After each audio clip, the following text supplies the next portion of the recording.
there happens to be another fraudulent foreclosure going on.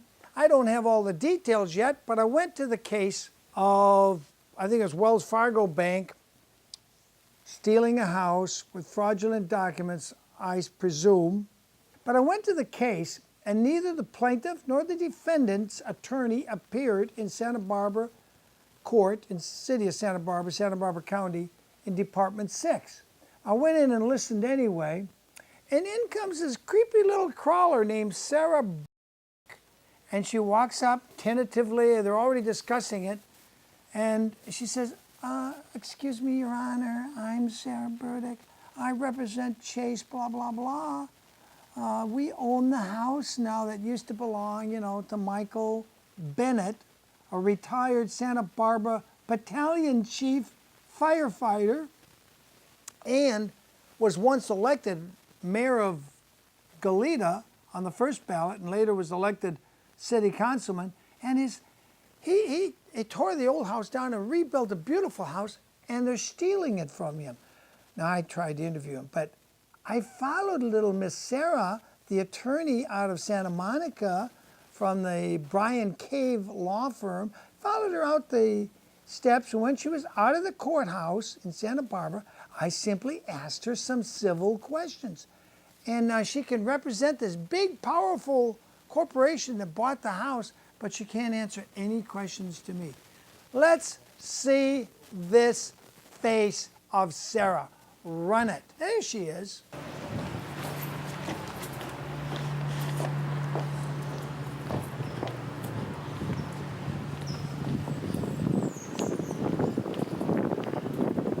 Excuse me, ma'am.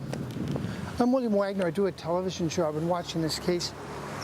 Can you tell me why Chase waited this long to identify themselves? I'm not authorized to comment. You're not authorized to comment, but your attorney, you just made a special appearance.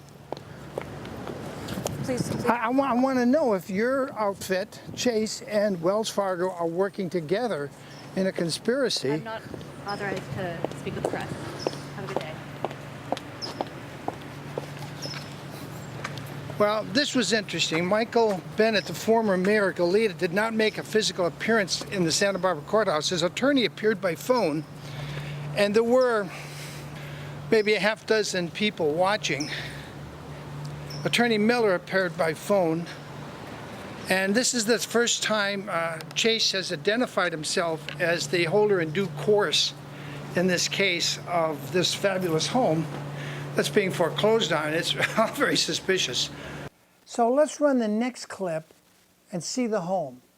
Now, I made a slight misstatement. Michael Bennett had been elected mayor. Well, actually, had the city of Goleta back in whatever it was, 2002, 2004, voted to create a city corporation, he would have been the first mayor.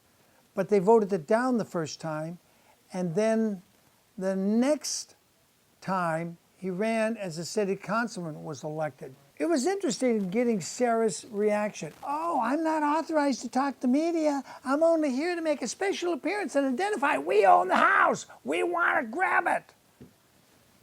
But he never got a trial by jury as required under the 7th Amendment. And most attorneys will tell you, well, California's a non-judicial state. Well, what does that mean? Does that mean the 7th Amendment to the Constitution, nothing worth more than $20, shall be taken from anyone without a trial by jury? That's null and void in California when it comes to home mortgages? Really? Can people really waive their rights? Can you waive your 13th Amendment and agree to be a slave to somebody? No, you can't. So how can you waive your 7th Amendment for a trial by a jury on the most important investment in most people's homes? Their homes, the most important thing.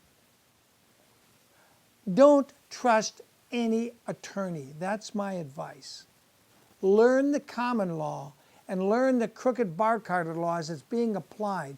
Learn equity and admiralty and learn the difference between common law, which derives from God's 10 Commandments, and this crooked stuff Satan has raised up through a multitude of attorneys who steal your money, whether you hire them, or they steal somebody else's money, whether they hire them. So we went out to the address where Michael Bennett, I'm not going to announce it here, lives in Goleta. And we tried to get an interview. Here's what the house looks like. And he didn't want to talk to us. We're just panning, that's not the house. We're just panning the neighborhood. You see how the other houses look? Mostly one story, and then there's his house. This big, huge two-story house. An hour ago had the with raised elevation. temporary restraining order lifted. I'm told by the guy that sold him the And dirt Chase to made raise the an house another couple feet. He rebuilt it from the foundation up and raised the house higher. He's got a lot of money in this house. And a guy named David Fee wanted to offer the bank, I think, 1.5 million, and they wouldn't even accept his offer. How could this be? Now, of course, David Fee didn't tell me that on camera. David is not camera shy, he's just busy. But off camera, he said the bank refused to take his offer, but they took Chase's offer. So my question to little Sarah Burdick out of the Byron Cave law firm in Santa Monica, I think is a just and fair question. Yeah, Mr. Bennett's got a really nice classic car. And you notice he was a battalion chief because if you look on his porch, got a nice front door, but on his front porch here, he had this little, there's his little fire engine. And if you look on top, the guy driving it is a battalion chief. And I knocked on the door and I asked whoever came to the door if I could talk to Michael Bennett, former city councilman. So even a city councilman of a new city like Goleta can be put in this position. There is that much fraud going on. And he's politically connected. He was a city councilman of Goleta for some years. I would like to get into the details of his case, but he's not willing to talk about it. And his attorney in San Francisco made an appearance by phone in the court, and some guy came out, you see him driving away there. I don't think this is Michael Bennett, but interesting that Chase's bid on the house was taken. I don't know if it was taken secretly over the phone, over the internet, or how. But David tells me he put in a bid, and they didn't want David's bid. So Chase got it for some amount less, I think, than David was offering. They got it for 1.2 or 1.3 million. But Michael Bennett, the homeowner, is still living in it. So you can expect Mr. Bennett, unless your attorney's really on the ball, which I don't know, but I doubt it. I'm sure he's on the ball as far as sending you a bill and collecting money, Mr. Bennett, but I'm not sure he really knows how to fight this. I suspect he's got to do something to set aside an unlawful detainer service and action that's coming down the road. So when city councilmen of a big city like Goleta, I mean, this is not Guadalupe. This is a pretty good sized city of 60,000 people or something like that. And a city councilman, former city councilman, gets foreclosed on. I want to see the documents. Based on all the other documents I've seen, there is so much fraud in the system. It's almost always something crooked going on. So that's where we are at that. And isn't it nice to see little Sarah Burwick run away from the camera? I'm not authorized to talk to media. I'm only here to make a special appearance so we can get our claws in and steal this house. Up to that point, Michael Bennett's attorney didn't even know who the alleged auction, the false make-believe auction buyer was. It was kept a secret. This is not how public business is supposed to be done. Anyway, you know, I want you to tell me, you tell me out there, back when we had crooked judges back in the 1790s, 1780s, most of them were King George's appointees, they would tar and feather them, strip them almost naked, then put hot tar on them, and then dump chicken feathers, rooster feathers on them, and then put them on a log and carry them through town. It was called tarring and feathering. Now, I favor tarring and feathering of crooked judges who commit open felonies in court. I think that should be a mandatory part of their punishment.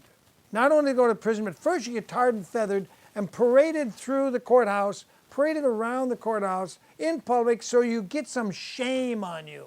Because these judges have no shame. They're incapable of feeling shame. So let's teach them shame. Strip them nearly naked, tar and feather them, whether a woman or a man judge, tar and feather them. How many vote for that? I see a lot of hands go up. Okay, now the other solution is you could say they're committing high treason and you hang them by the neck in front of the courthouse. How many are for that?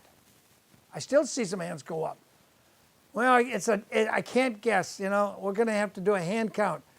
Send me a Facebook message and let me know how many are for tarring and feathering before they go to jail. How many would just rather see them hung by the neck in front of the courthouse and save the taxpayers the cost of putting them incarcerated in a prison? I mean, there's advantages both ways. One way you teach them shame and then they go to the hooskow.